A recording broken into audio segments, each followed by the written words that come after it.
ప్రధానమంత్రి నరేంద్ర మోడీ పైన మొదటి నుంచి ఒక విమర్శ ఏంటంటే ఎక్కడా ప్రెస్ కాన్ఫరెన్స్ అటెండ్ చేయడం.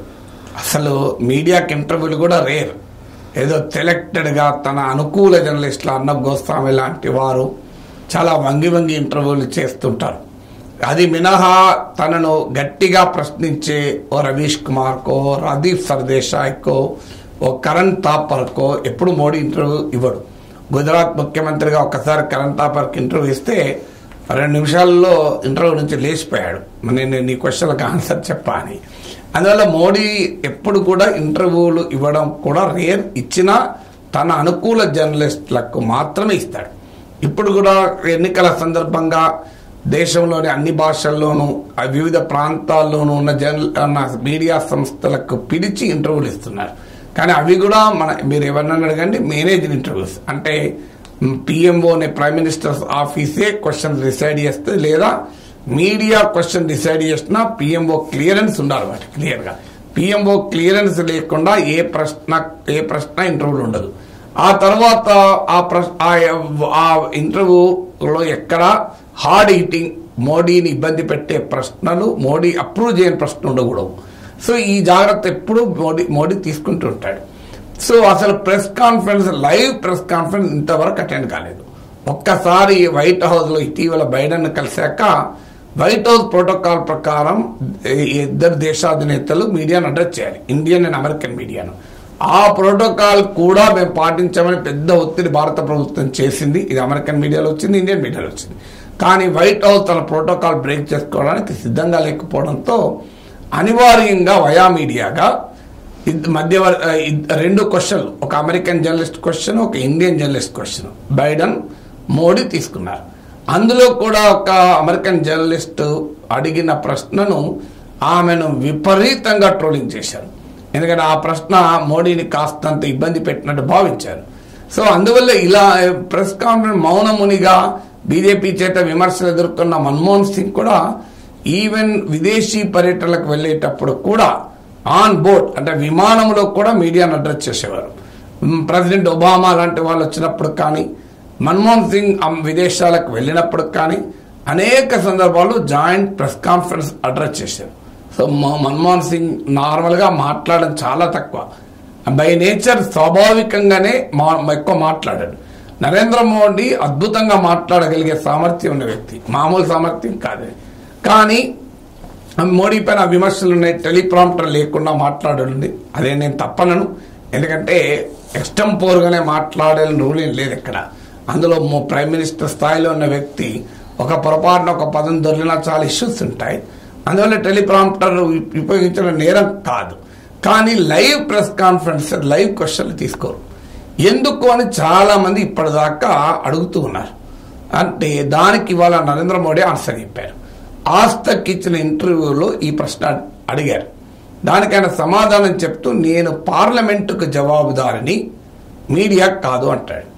వాస్తవంగా పార్లమెంట్లో కూడా మోడీ ప్రశ్నలకు ఆన్సర్ చెప్పిన సందర్భం లేదు. మీరు ఏ ప్రైమ్ మినిస్టర్ కూడా ఆ రకంగా ఉండలేదు. జనరల్గా ప్రైమ్ మినిస్టర్ మంత్రులు సమాధానాలు చెప్పినా అనేక సందర్భాల్లో ప్రైమ్ మినిస్టర్ ఇంటర్ఫీర్ అయి క్వశ్చన్స్ తీసుకుంటాడు.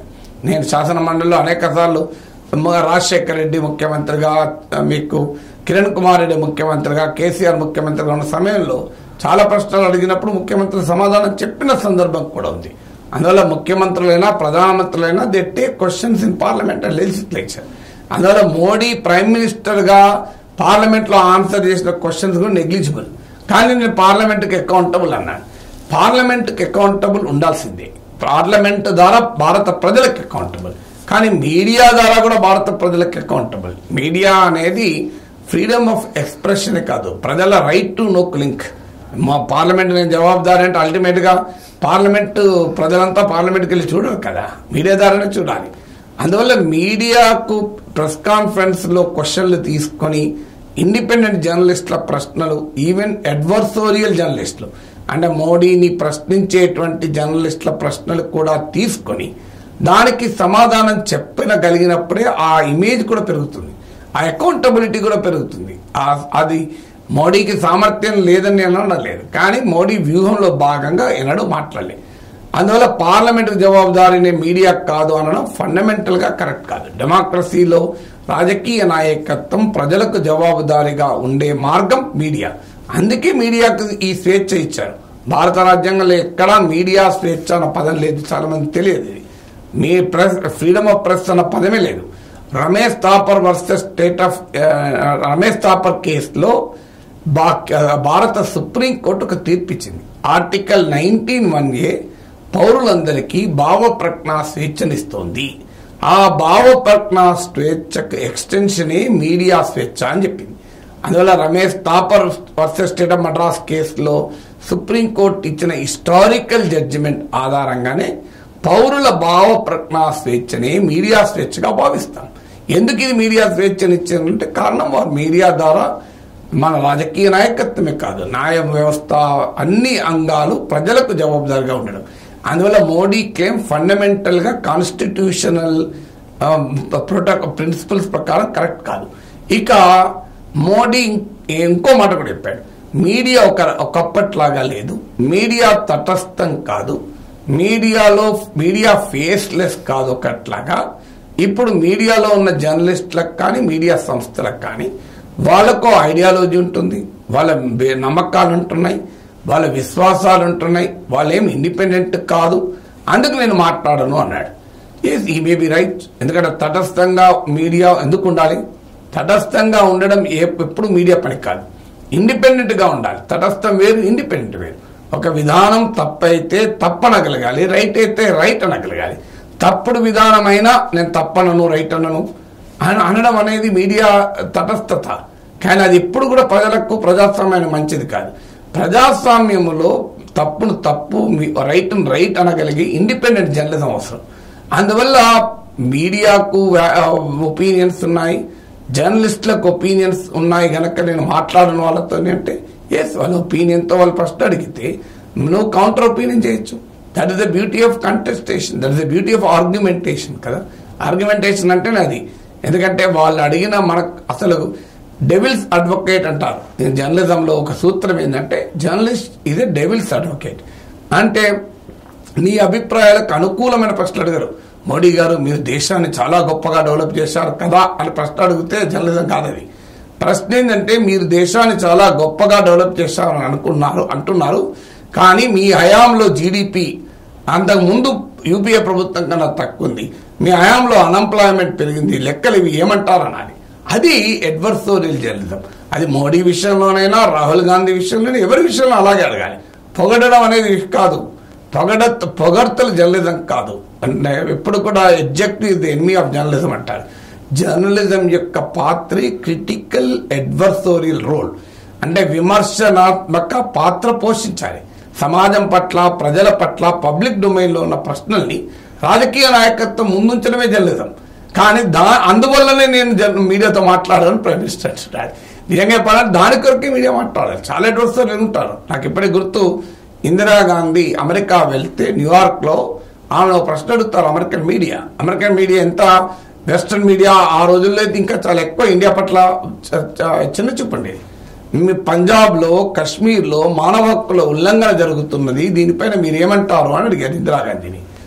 How do you react to the alleged human rights violation in Punjab and Kashmir అంటాడు. అంటే ఇందిరాగాంధీ ఏమన్నా తెలుసా? What right you Americans have to talk about the human rights record in India when you are supporting the racist apartheid regime in South Africa and violation of the Palestinian rights in Israel అన్నది. ఇది ఇందిరాగాంధీ అడిగిన ప్రశ్న. అసలు మీ American మీడియాకు హక్కుందా? మీ అమెరికాకు హక్కుందా? దక్షిణాఫ్రికాలో శ్వేతజాతి దురహంకార ప్రభుత్వానికి మద్దతిస్తూ, ఇజ్రాయిల్లో పాలస్తీనా హక్కుల్ని కాలరాస్తున్న ఇజ్రాయిల్కి మద్దతిస్తూ భారతదేశంలో మానవ హక్కుల గురించి అడుగుతావా అన్నది. ఇది అడ్వర్సరీ. నన్ను వాళ్ళకు ఒపీనియన్ ఉంది కదా, నన్ను అడగదు ప్రశ్న అంటే అడగనియండి. అడిగిన దాన్ని కౌంటర్ చేస్తారు.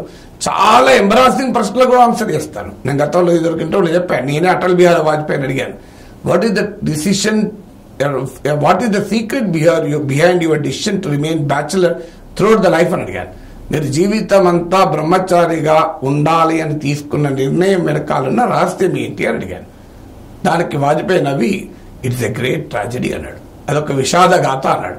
కానీ నువ్వు నా పెళ్లి చేసుకోలేదు, నన్ను అడుగుతావా, నువ్వు అడగటానికి అని అనలే. That is the beauty of democracy. డెమోక్రసీలో క్రిటికల్ క్వశ్చన్స్ తీసుకోవడమే బ్యూటీ, అడ్వర్సోరియల్ క్వశ్చన్స్ తీసుకోవడమే డెమోక్రసీ. ఇలా చాలా మంది నాయకులు చెప్తాను. అవమానకరమైన ప్రశ్నలు కూడా ఎదురు అద్భుతంగా చెప్పిన వాళ్ళు ఉన్నారు. ఈఎంఎస్ నంబూద్రిపాద్ ప్రముఖ మార్క్సిస్ట్ నాయకుడు, ఆయనకు నత్తి ఉంటుంది, చాలా మందికి చూసిన వాళ్ళకి తెలిసి ఉంటుంది. సో ఆయనను ప్రశ్న అడుగుతారు. చాలా సెలబ్రేటెడ్ లీడర్, కేరళకు 1950s ముఖ్యమంత్రి, ప్రపంచంలోని ఎన్నికల ద్వారా గెలిచిన తొలి కమ్యూనిస్టు ముఖ్యమంత్రి. సో పెద్ద మేధావి కూడా ఆయన, వేద విద్వాంసుడు కూడా. అంటే వేదాన్ని మలయాళంలో అనువదిస్తే దాని తొలి ప్రతిని ఈఎంఎస్ నంబూద్రిపాద్ బహుకరించారు. ఎందుకంటే ఆయన అంత విద్వాంసుడు అని చెప్పి. ఫిలాసఫీ పైన, హిస్టరీ పైన, ఆదిశంకరాచార్య తాత్విక చింతన పైన, సోషల్ సైంటిస్ట్ అనే ప్రఖ్యాత సామాజిక శాస్త్ర జర్నల్లో ఆదిశంకరాచార్య ఫిలాసఫీ పైన కూడా ఈఎంఎస్ ఆర్టికల్ రాశాడు.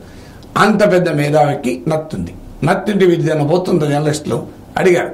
ఈఎంఎస్ గారు మీకు ఎప్పుడు నత్తుంటుందా, డూ యూ స్టామర్ ఆల్వేస్ అని అడిగారు. దానికి ఆయన కోపం తెప్పించుకోలే, నవ్వి I stammer only when I talk అన్నాడు. నాకు మాట్లాడినప్పుడే నత్తుంటది అన్నాడు. ఇప్పుడు ఎవడు పిచ్చాడయ్యాడు? అడిగిన జర్నలిస్ట్ పిచ్చాడయ్యాడు. దీనికేం కాలే.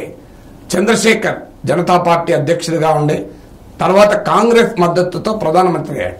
20 రోజులు 21 రోజులు పీఎంగా ఉన్నాడు. తెలుసు కూడా ఆయన అంతకన్నా ఎక్కువ ఉండడని.